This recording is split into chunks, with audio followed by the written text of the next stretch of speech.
What's up guys, Everything Apple Pro here. Apple and Samsung, two major competitors. They've been going at it for many years already, and we're going to be seeing new phones from both of them next year. The Samsung Galaxy S7 we're going to be seeing in just a few months, and the iPhone 7 later in September in 2016. So in this video, I wanted to talk about one of Apple's major competitors, the Samsung Galaxy S7, what it could possibly bring. I know I don't usually do this for Samsung, but there's a lot of exciting rumors and stuff that'll boil blood for Apple fanboys for the Galaxy S7. So I want to talk about some of those rumors and some new details that have emerged about the iPhone 7. So Samsung Galaxy S7 is going to be announced sometime late February, early March, and we're going to be seeing it in an early April release date. So it's going to be huge. I mean, it's not going to be a new redesign like the iPhone 7 will be, but the Samsung Galaxy S7 is going to make some light upgrades to the S6. There's really not much Samsung can improve on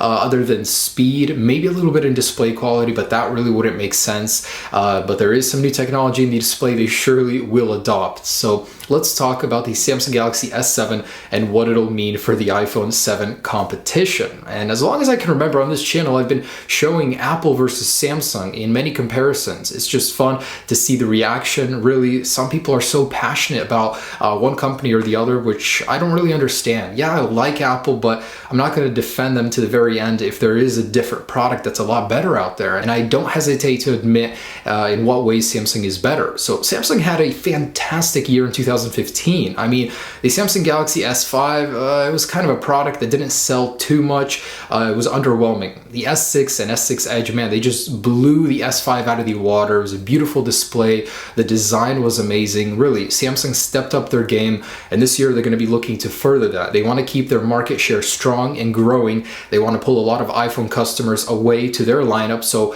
what could they possibly do to the S7 to make it more enticing than the iPhone 6s or iPhone 7? So the biggest thing about the Samsung Galaxy S7 is it's going to be borrowing a feature that was founded with the iPhone 6s by Apple. 3D Touch is going to be called Clear Force. It's supposedly going to be a technology found in the S7 that will be adopted from Synaptics. The technology will be very similar, but in the actual details of the rumor, I was very surprised to find some nice uses for it. Now, I think that Apple's fault with 3D Touch is that it's just not utilized enough. It's a great feature, but throughout the system, there's really not much area you can use it in. Most people just use it as an app switcher on the 6S, and they only use it with the live photo feature. Besides that, there's really not much necessity for it. So with Samsung, there's some interesting details of what the new Clear Force can do. Now, Clear Force can do a variable speed scroll, so depending on how hard you press on the display, you can scroll faster. You can use it to pan on an image or zoom in with the amount of force you're displaying. Of course, function, preview, and selection, pretty much peek and pop. So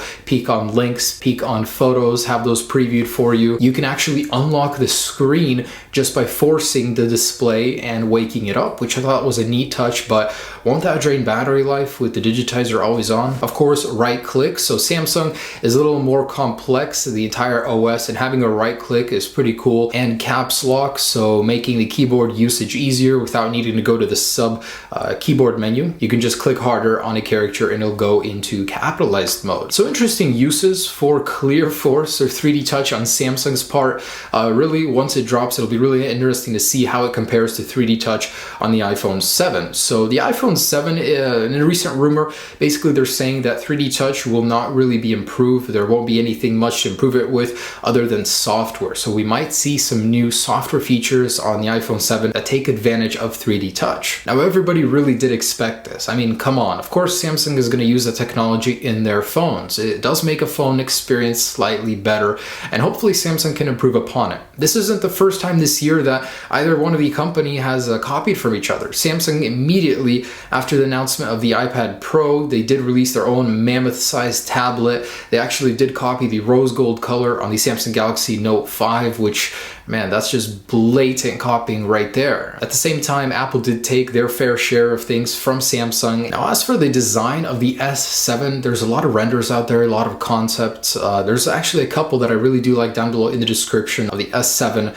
and the iPhone 7, so do check those out. But basically, this is not an entire hardware refresh. While the S7 will look a lot like the S6, the iPhone 7 will be a completely new design from the iPhone 6s. Both of these manufacturers use 2 years, pretty much the same design, then they'll switch it up majorly as the past has shown us. Also rumored is the adoption of a USB-C port. This would allow for ultra-fast charging, get a full days of usage in just 30 minutes of charging using that new port. This is where every phone manufacturer is headed, and eventually Apple. Not with the 7, possibly with the 7S. There's another rumor also about the S7 that Samsung is looking to right its wrongs with the S6. One of the biggest complaints is the removal of the SD card slot, and Samsung just dropped some brand new micro SD cards that are ultra fast, and what better way to utilize them than by adding a new micro SD slot in the standard variant of the S7. It's rumored it won't appear in the S7 Edge, but at least you'll get it in the regular option. There is a leaked render of the S7 that's floating around that basically suggests it looks almost exactly the same,